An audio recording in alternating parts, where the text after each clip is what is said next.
Assalamualaikum warahmatullahi wabarakatuh. Selamat pagi dan salam sejahtera untuk kita semua. Perkenalkan, saya Nova Anggraini, SST MKes, dosen tetap pada program studi Sarjana Kebidanan Stikes Abdi Nusantara. Selain pada program studi ini, saya juga mengajar pada program studi Diploma 3 Kebidanan. Mata kuliah yang saya ampu adalah tentunya sesuai dengan bidang keahlian saya, yaitu kesehatan reproduksi. Pada kesempatan kali ini, saya ingin menjelaskan terkait salah satu mata kuliah yang saya ampu, yaitu kesehatan perempuan dan perencanaan keluarga.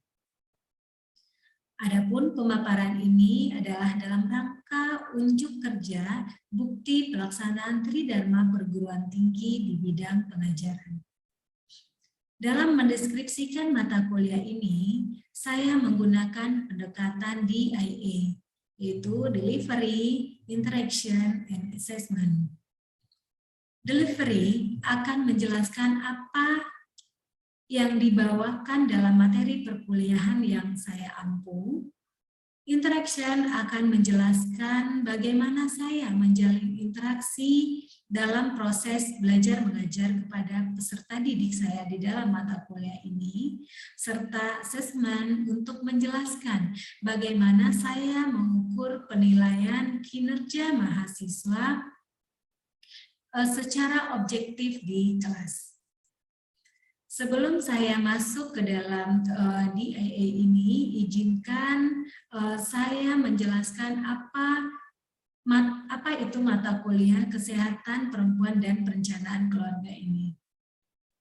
Mata kuliah ini hadir untuk membekali lulusan kebidanan di Stikes Abdi Nusantara untuk mampu melaksanakan asuhan kebidanan pada perempuan sepanjang siklus kesehatan reproduksi, mulai dari masa remaja, masa antara, dan lansia, termasuk perencanaan keluarga dan pengaturan kesuburan, asuhan pasca keguguran yang tentunya tanggap akan budaya dan sesuai dengan kewenangan.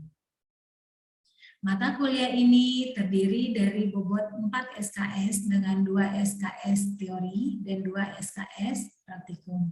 Sehingga total pembelajaran keseluruhan terdiri dari 42 sesi pertemuan yang harus diselesaikan di dalam 14 minggu perkuliahan di luar UTS dan UAS. Sehingga setiap minggunya dilakukan 3 sesi pertemuan dengan mahasiswa.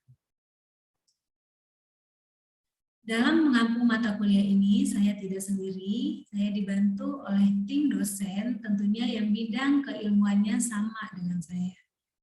Mata kuliah ini merupakan mata kuliah wajib pada Prodi Kebidanan di Stikes Abdi Nusantara karena merupakan mata kuliah prasyarat untuk mengikuti praktek klinik kebidanan 1.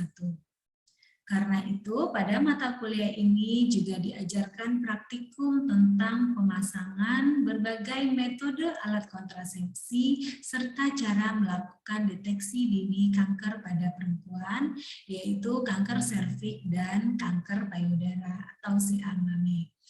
Tentunya dengan melakukan praktek pemeriksaan IVA atau inspeksi visual dengan menggunakan asam asetat, kemudian pemeriksaan sadari atau pemeriksaan payudara sendiri. Sekarang saya akan menjelaskan untuk aspek delivery. Apa yang saya sampaikan pada mata kuliah ini, itulah kemudian yang menjadi aspek delivery. Sebelum saya menjelaskan apa yang saya deliver atau saya bawakan di dalam mata kuliah ini, tentu saja saya beserta tim pengajar membawakan setiap sesi pertemuan yang berbasis pada capaian pembelajaran lulusan yang diharapkan dari Prodi Kebidanan.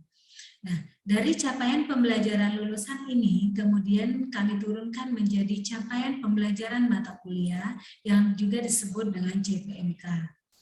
Hal ini penting mengingat mata kuliah itu harus bisa sejalan untuk mendukung lulusan yang diharapkan sesuai dengan apa yang ditulis di dalam capaian pembelajaran lulusan. Sehingga di sini harus dipastikan bahwa kami atau bahwa mata kuliah ini sudah sejalan dengan profil lulusan yang diinginkan oleh program studi. Nah, pada mata kuliah ini terdapat 14 capaian pembelajaran yang harus kami selesaikan di dalam satu semester. Yang pertama yaitu tentang konsep kesehatan reproduksi, perkembangan keluarga berencana dan program KB di Indonesia. Yang kedua, peran dan tugas bidan dalam PAC untuk kesehatan wanita yang menekankan pada aspek pencegahan penyakit dan promosi kesehatan. Yang ketiga, kesehatan wanita sepanjang siklus kehidupan. Yang keempat, pemantauan tumbuh kembang wanita sepanjang daur kehidupan, gangguan dan permasalahannya. Yang kelima, dimensi sosial wanita dan permasalahannya, mampu menjelaskan kesehatan reproduksi dalam perspektif gender. Yang keenam, indikator status kesehatan wanita. Yang ketujuh, evidence based dalam kesehatan reproduksi dan KB. Yang kedelapan, etika dan kewenangan bidan dalam kesehatan reproduksi dan KB. Yang kesembilan, berpikir kritis dalam kesehatan reproduksi dan KB. Yang kesepuluh, KIE dalam kesehatan reproduksi dan pelayanan KB. Yang kesebelas, pembinaan akseptor KB melalui konseling. Yang yang ke-12, pelayanan kontrasepsi dengan berbagai metode dan penanggulangan akseptor bermasalah. Yang ke-13, critical judgment dalam kesehatan reproduksi dan KB. Yang ke-14, mampu melakukan pendokumentasian pelayanan KB. Nah, untuk mempermudah penyampaian apa yang di-deliver, kami membagi menjadi dua bagian besar. Yang pertama yaitu bagian pembekalan teori. Ini kami lakukan secara online, baik melalui media Zoom Meeting ataupun Google Meet dan yang lainnya. Kemudian bagian kedua yaitu pembelajaran praktikum di laboratorium. Untuk pembelajaran praktikum ini secara langsung tentunya kami dengan memperhatikan protokol kesehatan. Nah, untuk membuat mata kuliah ini terstruktur, maka saya menggunakan buku ajar kesehatan reproduksi dan keluarga berencana edisi terbaru. Selain itu juga memberikan suplemen bacaan dari jurnal-jurnal terupdate mengenai isu-isu yang berkaitan dengan kesehatan perempuan dan perencanaan keluarga. Hal ini saya lakukan agar mahasiswa terbiasa mengetahui bagaimana perkembangan keilmuan ini dan juga sebagai bahan bacaan diberikan sebagian dalam bahasa Inggris agar mahasiswa memiliki pengkayaan vocabulary sehingga mampu mengakses informasi yang lebih luas dan juga terbiasa membaca literatur internasional. Nah, itulah aspek delivery yang saya sampaikan di dalam kelas dalam mata kuliah ini. Yang berikutnya ke interaction. Nah, pada bagian ini saya akan bahas bagaimana saya melakukan interaksi dengan mahasiswa di dalam proses belajar mengajar. Ini agar proses belajar mengajar ini tentunya bisa berjalan dengan baik. Nah, secara prinsip, interaksi yang saya gunakan untuk berhubungan dengan mahasiswa itu baik di dalam kelas maupun di luar kelas yang berbasis pada prinsip yang mengedepankan dan menekankan partisipasi aktif mahasiswa dalam proses pembelajaran. Nah, beberapa teknik yang saya gunakan dalam proses belajar mengajar di dalam mata kuliah ini yaitu kuliah interaktif, yaitu memaparkan materi dengan cara menyisipkan pertanyaan-pertanyaan yang memicu dalam proses pembelajaran untuk melatih mahasiswa berpikir dan menyampaikan pendapatnya. Serta interaksi di sini mahasiswa saya bagi menjadi beberapa kelompok-kelompok kecil untuk membahas suatu isu dan mempresentasikannya di depan kelas. Nah, saya juga menggunakan studi kasus yang real dalam konteks kesehatan reproduksi wanita untuk dianalisis oleh mahasiswa. Adapun platform teknologi yang saya gunakan di dalam mata kuliah ini untuk meningkatkan efektivitas interaksi adalah Google Meet, Zoom Meeting, serta tatap muka langsung di laboratorium dengan membagi kelas menjadi kelompok kecil, tentunya dengan memperhatikan protokol kesehatan. Kemudian juga menggunakan e-learning Stikes Abdi Nusantara sebagai media untuk memudahkan dosen mengupload materi pembelajaran baik berupa video ataupun dalam bentuk lainnya, serta juga memudahkan mahasiswa dalam penguploadan tugas yang diberikan. Nah, saya juga menggunakan WA Group sebagai sarana untuk meningkatkan komunikasi antar saya dan mahasiswa, baik itu melalui chat ataupun melalui voice note. Kemudian yang ketiga yaitu asesmen. Di sini adalah bagaimana cara saya melakukan penilaian kepada mahasiswa seobjektif mungkin. Tentunya sesuai dengan performa yang sudah mereka berikan di dalam kelas. Nah, untuk bagian ini sebelum perkuliahan dimulai, saya sudah menyampaikan kepada mahasiswa mengenai poin-poin apa saja yang akan dinilai selama perkuliahan ini berlangsung hingga akhir. Nah, adapun ini merupakan poin yang termasuk di dalam kontrak pembelajaran yang sudah disampaikan di awal perkuliahan dan sudah diupload pada e-learning Stikes Abdi Nusantara. Tentunya sudah berdasarkan dengan sub CPNK yang ingin dicapai di dalam mata kuliah ini. Untuk penilaian ini, untuk penilaian di dalam mata kuliah ini, ketika sudah disampaikan di dalam awal kontrak perkuliahan, itu harapannya adalah mahasiswa dapat mengetahui secara transparan dari mana penilaian-penilaian yang akan diambil dari nilai mereka, sehingga mereka mampu mempersiapkan diri dengan lebih baik dan kinerja yang lebih baik juga untuk mengikuti perkuliahan di kelas. Nah, demikianlah tadi 3 aspek yang sudah saya sampaikan terkait mata kuliah kesehatan perempuan dan perencanaan keluarga, mulai dari delivery, interaction, dan juga assessment. Setelah ini, saya akan menampilkan suatu proses pembelajaran secara real yang saya lakukan di laboratorium dengan praktikum deteksi dini CA serviks, yaitu dengan melakukan pemeriksaan IVA. Selamat menyaksikan. Oke, Assalamualaikum warahmatullahi wabarakatuh. Waalaikumsalam warahmatullahi wabarakatuh. Ya, selamat siang semuanya. Siang, Ibu. Kabarnya hari ini? Alhamdulillah. Alhamdulillah. Ya, untuk hari ini kita bertemu kembali. Ya, seperti janji kita minggu kemarin, untuk hari ini kita akan melakukan praktek apa? IVA. Praktek pemeriksaan IVA. Jadi IVA ini merupakan salah satu cara untuk melakukan deteksi dini CA pada perempuan. CA apa, Nak? Serviks. CA serviks, ya. Nah, sekarang untuk pertemuan kali ini kita akan praktek. Nanti Ibu akan praktekkan dulu. Ibu contohkan dulu, kemudian nanti ada yang maju satu orang untuk praktek, ya. Untuk daftar tilipnya boleh sembari dibuka. Udah dipelajari belum? Dibaca-baca di rumah daftar tilipnya? Sudah, ya. Oke, sebelum Ibu praktek, kita sekilas bahas dulu daftar tilipnya, ya. Nah, sudah semua dibuka? Sudah. Oke.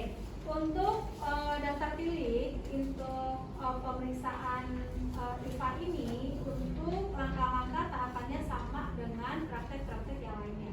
Ya, jadi ada bagian sikap, kemudian nanti ada kontennya, kemudian ada teknik, dan terakhir kita lakukan evaluasi. Ya.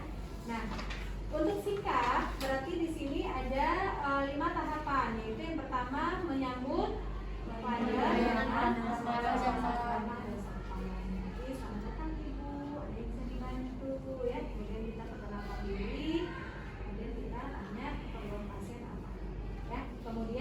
kedua, menjelaskan tujuan yang akan dilakukan. Berarti sudah tahu tujuannya untuk melakukan pemeriksaan IVA, berarti kita jelaskan pemeriksaan IVA itu apa, tujuannya untuk apa.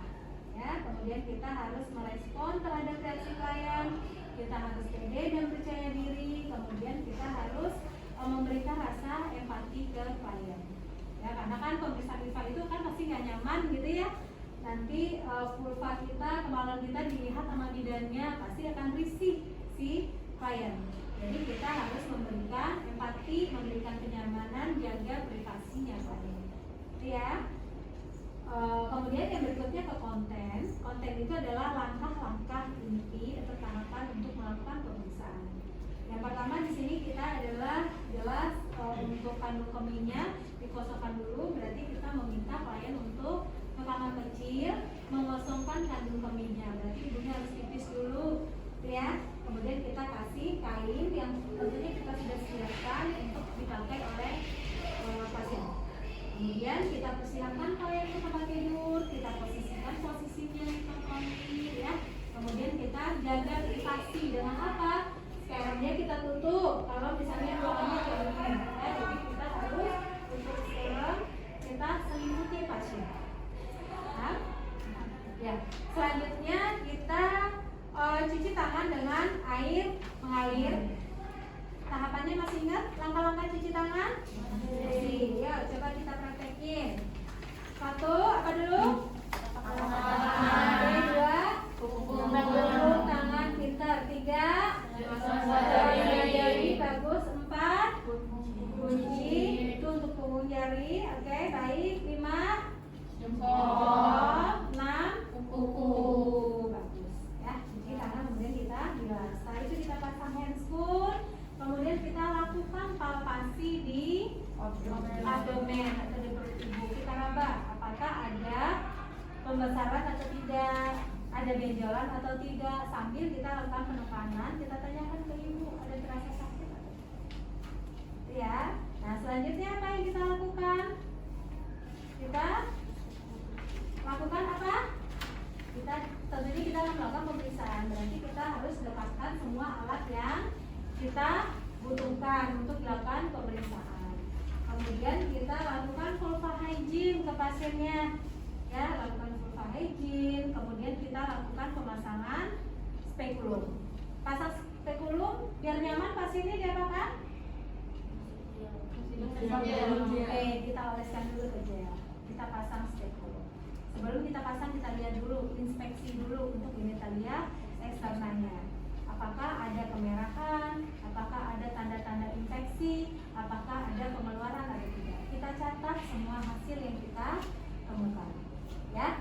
Setelah itu kita pasang spekulum, berarti kita inspeksi lagi bagian dalamnya, serviknya sama, kita lihat apakah ada kemerahan, ada discharge atau tidak, atau pengeluaran ya yang kayak keputihan yang kental berwarna. Ya, kemudian ada nggak tanda-tanda yang mengarah ke CA? Kalau ada tanda-tanda yang kalian curigai atau mengarah ke CA serviks, berarti kalian hentikan pemeriksaan dan kita lakukan rujukan. Kalau tidak, berarti kita lanjutkan. Ya, kemudian kita inspeksi dulu, kita bersihkan dulu. Kita bersihkan serviks. Setelah kita inspeksi, kita bersihkan dari lendir-lendir di serviks sambil kita lihat, kita pastikan posisi dari SSK atau sambungan stomo-kolunar. Karena SSK itu nanti yang kan kita oles dengan asam asetat. Setelah ketemu SSK berarti kita oleskan asam asetat. Berapa persen konsentrasinya? 3 sampai 5%. Berarti kalau di sini ada asam cuka dengan konsentrat 25%, berarti kita harus cairkan dengan perbandingan 5 sampai 7. Jadi 1 bagian asam cuka dengan 5 sampai 7 bagian air, sehingga kita dapatkan konsentrat 3 sampai 5%. Oke, baik. Setelah itu kita oleskan dengan asam asetat, kita tunggu sampai berapa lama?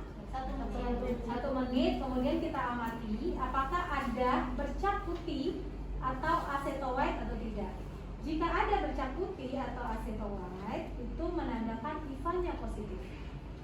Ya, kalau Kalau IVA-nya positif, berarti ada tanda-tanda kecurigaan ke arah keganasan di serviks. Jadi bukan berarti kalau IVA-nya positif dia aservik ya, tapi ada kecurigaan ke arah keganasan di serviks.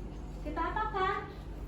Kita rujuk. Ya, jadi kita batasannya hanya sampai di situ kalau udah. Nah, setelah itu selesai, berarti kita buka lagi spekulumnya, kita rapikan alat, dekontaminasi alat, sambil pasiennya kita persilakan kembali untuk merapikan pakaiannya. Kemudian kita pasien disuruh ke tempat konseling. Nanti setelah kita selesai merapikan alat, kita lakukan konseling ke pasien. Lakukan konseling ke pasien. Ngapain kita ke pasien konselingnya? Kita jelaskan hasil pemeriksaan yang tadi kita temukan. Nah, jadi di sini ada nih untuk hasil pemeriksaan IVA ya.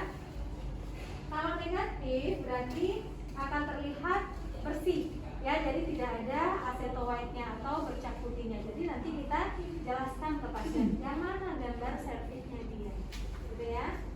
Oke, sampai di sini paham? Ada yang belum ditanyakan? Belum. Oke, berarti ibu coba praktekin dulu sekali ya. Nanti sembari kalian lihat, kalian amati, sembari pegang daftar pilih atau checklistnya. Nanti kalau misalnya ada yang kurang atau yang tertinggal, kalian bisa evaluasi. Oke? Setuju? Nanti ibu lakukan prakteknya sekarang. Boleh satu orang, siapa yang bersedia jadi pasien? Siapa yang bersedia jadi pasien? Nih, oke, silakan yuk. Pasien baru datang.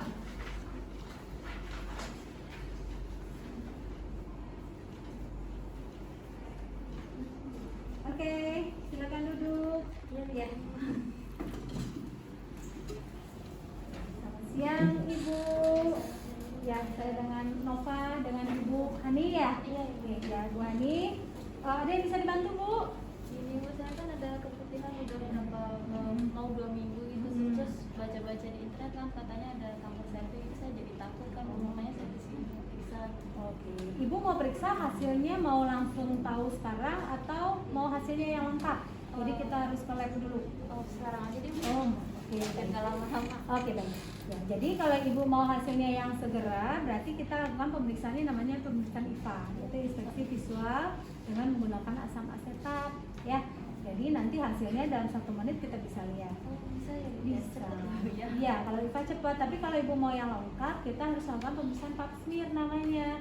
Jadi sekretnya nanti kita ambil, itu kita harus rujuk ke lab dulu karena di sini labnya belum ada untuk pemeriksaan pap smear. Yaudah yang IVA aja. Yang IVA aja, baik. Oke. Tapi sudah atas persetujuan suami untuk melakukan pemeriksaan ini? Sudah. Oh sudah. Suami nggak ikut ibu? Di depan. Oh depan. Mau masuk suaminya boleh? Entar di depan aja. Ya, jadi berarti Bu Hani kita lakukan untuk pemeriksaan IVA ya. Untuk pemeriksaan IVA ini nanti kita lakukan Ibu untuk di serviksnya itu akan kita oleskan asam asetat ya, untuk melihat apakah ada nanti bercak putih atau tidak gitu. Jadi memang agak dibuka nanti bagian bawahnya ya Bu ya. Ya. Nanti pemeriksaannya di sini kurang lebih waktunya 10 menit. Apakah Ibu bersedia? Bersedia, tapi ditutupkan ya Bu Iya. ya. Iya, gitu. Ya, berarti Ibu boleh info konsennya diisi di tanda tangan ya Bu ya, untuk persetujuan tindakan. Sini ya Bu ya. Silakan tanda tangan. Oke, baik. Ya sekarang berarti Bu Hani boleh ke kamar kecil dulu. Ibu buka pakaian bawahnya. Ibu pipis dulu ya, cebok yang bersih. Nanti Ibu ke ruang periksa ya Bu, sambil saya siapkan alat. Oke, Ibu boleh dipakai kainnya. Nah, pakaian bawahnya dulu. Saya siapkan alat dulu ya Bu. Oke, ketika pasien ke kamar kecil berarti kita siapkan alat. Siapkan alat. Nah, alat-alatnya boleh, ini ada kapas DTT ya, kapas yang sudah kita sterilkan, kemudian kita siram dengan air yang sudah matang, kita depankan. Kemudian ini apa namanya? Sendok juga kita depankan ke pasien. Kemudian kita buat larutan asam asetat dengan perbandingan 1:5 sampai 7 ya. Kita buat asam asetat. Ini sudah larutan yang sudah tersedia ya. Kemudian ini ada di sini gel ya, yang berisi gel untuk nanti spekulum ya. Kita juga ada spekulum. Kemudian ada kapas lidi, kita siapkan 2. Yang satu adalah kapas DTT untuk membersihkan serviks, dan yang satu nanti untuk mengoleskan asam asetat. Ingat, kapas lidi ini sudah steril ya, untuk kita gunakan ke pasien. Kemudian kita siapkan juga kasa steril tentunya nanti ini untuk melakukan pembersihan di serviks ibu setelah dilakukan pengolesan asam asetat ya. Kemudian kita juga gunakan alat untuk nanti pembersihan serviksnya. Sekarang kita dekatkan alat ya, ini yang digunakan. Kita dekatkan ke pasien. Sebenarnya di sini boleh nggak? Boleh aja, asal kita merasa nyaman. Tapi kalau kejauhan boleh kita dekatkan ke dekat pasien. Ya. Oke. Nah, pasiennya sudah datang. Ibu ya silakan ibu naik ke tempat tidur. Ya. Jangan lupa lampu sorot ya Nak ya. Lampu sorot kita arahkan ke vulva ibu. Ya, pasien naik ke tempat tidur dengan posisi litotomi, kemudian kita jaga privasi klien. Ya, setelah pasien naik, kita cuci tangan, ya, kemudian kita pakai APD. Ya, ibu sebentar ya bu, saya cuci tangan dulu. Kita cuci tangan 6 langkah, sama kayak tadi ya, 1, 2, 3, 4, ya, 5, 6. Kemudian kita bilas. Ingat, ketika cuci tangan kita harus sudah melepas semua perhiasan, gelang, jam, cincin yang ada di tangan kita. Ya, jadi kita ulang lagi, cuci tangan. Ya. Ready, bilas. Kemudian kita pakai APD ini yang disposable ya, sekali pakai sehingga ini bersih. Ya, ini bersih, makanya boleh kita pakai setelah kita cuci tangan karena ini baru dikeluarkan dari tempatnya.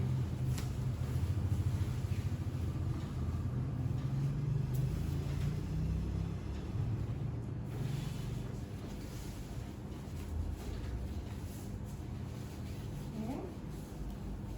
Kemudian kita pakai hand spoon.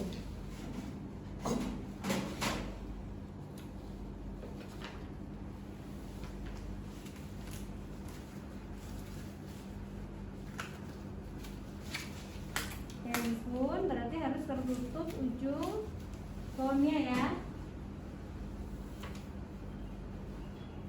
Ini handphone yang kita gunakan tidak harus steril tapi bersih ya. Kecuali kalau untuk periksa dalam disarankan yang steril, tapi ini cukup yang bersih ya.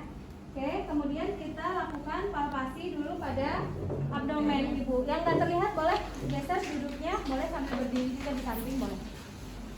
Ya, kita palpasi abdomen, kita raba apakah ada benjolan atau tidak. Ya, ibu sakit bu? Ya, oke, baik. Kemudian kita lakukan apa? Tadi lampunya udah nyala ya? Ya. Oke, kemudian kita lakukan vulva hygiene terlebih dahulu. Vulva hygiene dengan kapas, ini ada 5 kapas ya yang kita gunakan. Berarti labia mayora terjauh, kemudian buang, labia mayora terdekat, buang, kemudian dibuka, labia minora terjauh, buang, labia minora terdekat, buang, kemudian dari orifisium uretra sampai ke anus. Ya. Kemudian kita inspeksi. Kita lihat apakah vulvanya ada kemerahan atau tidak, ya. Apakah ada pengeluaran atau tidak. Kemudian kita catat hasil yang kita temukan. Kemudian boleh kita lakukan palpasi, apakah ada pembengkakan pada kelenjar Bartolini atau tidak, apakah ada pengeluaran berlebih pada kelenjar scan atau tidak. Oke. Kemudian tidak ada, kita pasang spekulum. Pasang spekulum. Kita celupkan dulu ke jeli. Oke, kemudian kita pasang. Bu, maaf saya pasang alatnya ya. Ibu bantu nafas panjang, Bu. Oke, kita miringkan dulu, kemudian kita pasang, kita buka. Setelah dibuka, kemudian kita lihat, perhatikan di sini. Apakah ada tanda-tanda yang mengarah ke arah keganasan atau tidak di serviknya? Kalau ada tanda kalian curiga aservik, berarti kalian berikan pemeriksaan dan lakukan rujukan. Nah, kemudian kalau nggak ada, berarti kita bersihkan dengan menggunakan kapas DTP. Kita bersihkan sambil kita lihat posisi dari SK, sambungan spermokolumnar. Kalau sudah terlihat, berarti kita oleskan asam asetat tadi yang sudah kita siapkan dengan konsentrat 3-5%. Kita oleskan di SK. Nah, kemudian kita apakan? Oke, kita tunggu hasil selama 1 menit. Kita amati selama 1 menit di sini apakah ada nanti acetoid atau tidak, atau bercak putih. Ya, kita amati 1 menit, kita tunggu setelah 1 menit kita lihat ternyata tidak ada bercak putih, berarti kita lakukan di dep dulu ya, pakai ditabin ya. Maaf ya Bu. Terus setelah itu kita buka si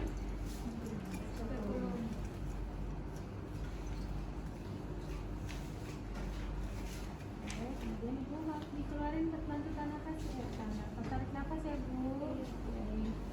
Ya. Setelah itu sudah selesai melakukan pemeriksaan, kemudian pasiennya kita suruh kembali ke kamar kecil, rapikan lagi. Ibu, ini pemeriksaan sudah selesai, Ibu boleh ke kamar kecil, nanti dirapikan lagi pakaiannya. Saya rapikan alat dulu ya Bu. Nanti setelah selesai, boleh Ibu lagi ke meja periksa lagi. Oke. Baik, pasien yang ke toilet kita ngapain? Kita bereskan alat. Ya, bereskan alat. Kemudian ini kita buang ke tempat sampah infeksius. Ini barutan klorin ya. Sama ya semua. Sudah selesai dibuang. Kemudian kita rapikan kembali semuanya.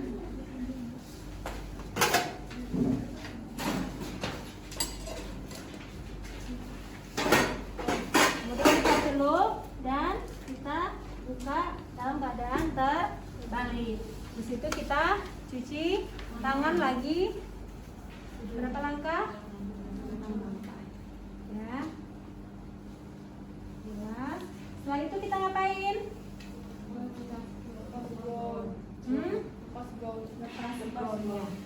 Lepas gaun.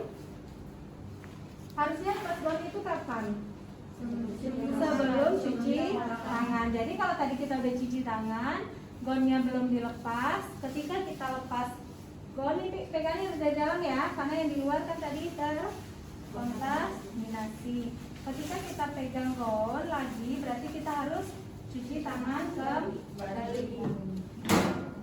Kita cuci tangan lagi.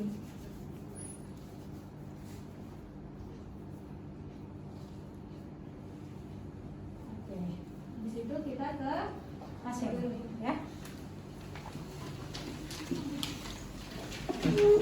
Oke, baik Ibu Hani, tadi sudah selesai dilakukan pemeriksaan dan hasil pemeriksaannya bagus ya Bu ya. Jadi ini porsiun Ibu, serviks Ibu ya, jadi bagus, tidak ada bercak putih, bersih ya, tidak ada tanda-tanda yang mengarah ke arah keganasan. Jadi bagus, jadi keputihan Ibu fisiologis ya, Ibu lagi masa subur gitu, tapi tetap Ibu harus jaga kebersihan diri, terutama vulva hygiene, personal hygiene ya. Jadi setiap pakaian dalamnya terasa lembab, berarti Ibu harus segera ganti ya. Oke. Nah, ini untuk pemeriksaan ini dilakukan setiap 6 bulan sekali. Jadi Ibu bisa datang kembali ke sini untuk pemeriksaan IVA ini 6 bulan lagi, atau mungkin ke tempat pelayanan kesehatan terdekat. Ya, senyamannya Ibu kemana ya? Oke, ada yang mau ditanyakan Bu Hani? Oke, baik. Terima kasih Bu Hani atas kunjungannya. Semoga nyaman dan semoga sehat selalu. Terima kasih. Sampai ketemu lagi. Oke, nah itu tadi untuk pemeriksaan IPA. Coba sekarang evaluasinya. Apa yang kalian dapatkan hasil evaluasinya? Apa yang kurang tadi yang Ibu lakukan? Cuman buang kapasnya tadi bukan ke bengkok. Bentar ya, buang sampahnya Ibu di kom, bukan ke bengkok ya. Bentar, berarti tahu yang seharusnya. Harusnya kan di bengkok karena itu sudah dipakai, bukan dibalikin ke kom. Hebat. Ada lagi yang lain? Tadinya belum dituangin ke kop kecil. Betadinnya belum di kom kecil. Belum, udah dituang belum tadi di awal betadin? Belum.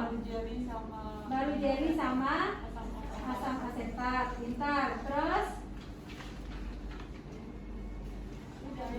udah aja, yang lain sudah? Sudah. Oke, baik. Berarti pintar ya anak ibu semuanya mengamati untuk praktek kali ini untuk pemeriksaan IPA. Jadi harapannya kalian semua bisa melakukan pemeriksaan IPA ini secara benar ya. Mungkin sekarang kan masih pertemuan pertama ya, tadi juga baru simulasinya baru sekali. Jadi kalaupun kalian misalnya satu praktek ada yang bacain, satu praktekin, itu masih nggak ada masalah, namanya juga masih pertemuan pertama. Tapi nanti di pertemuan minggu depan kita masih ada satu sesi lagi untuk praktek ini. Semuanya harus sudah melakukan dengan benar tanpa melihat checklist.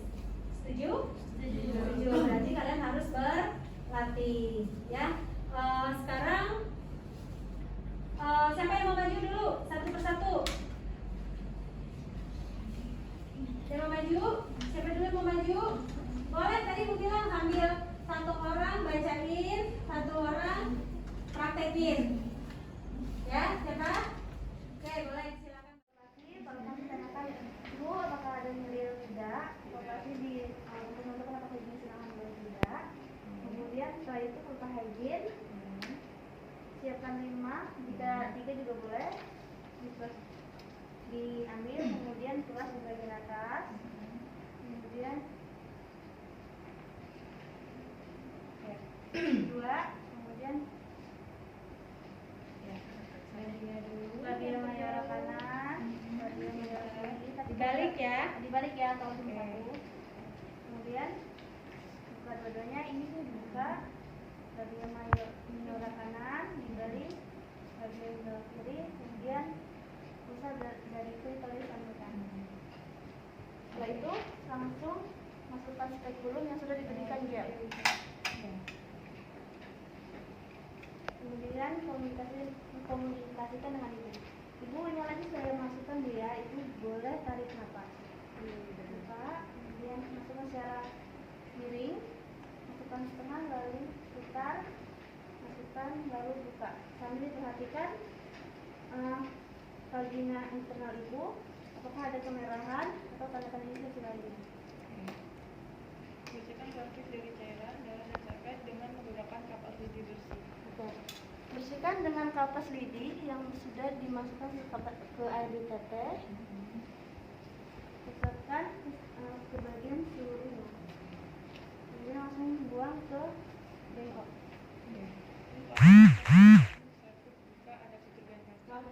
Jika ada setelah dibersihkan, jika ada kecurian kanker langsung rujuk. Jika tidak, pemeriksaan dengan memakai kapas deteksi satunya yang sudah dimasukkan ke dalam asam asetat 3-5%. Dimasukkan, kemudian dibalikkan secara seluruh. Lalu tunggu 1 menit untuk mendapatkan hasil. Jika sudah 1 menit, lihat apakah ada tanda-tanda seperti keputihan atau disebut dengan Bercak putih ya, nak ya, jadi bercak putih. Oke. Oke, ini hasilnya bagus ya. Jika sudah, 1 menit. Jika Oh, iya. sudah 1 menit. jika sudah 1 menit, sudah kemudian Ada bersihkan. acetoin, ada atau tidak acetoinnya? Tidak. Oke, Tidak ada silakan acetoin. dibersihkan. Kemudian bersihkan ejek dengan kapas deteksi. Kasa sayang. Kasa yang diberi betadin. Baik, tadi sudah dipraktekkan sama teman-temannya ya.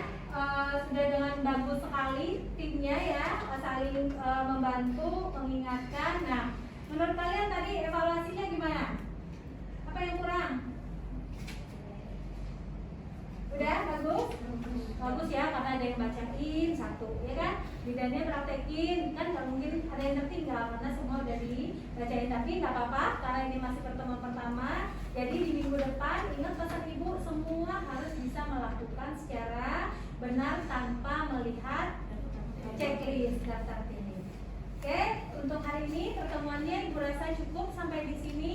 Sebelum kita tutup, sekali lagi apakah masih ada yang mau ditanyakan?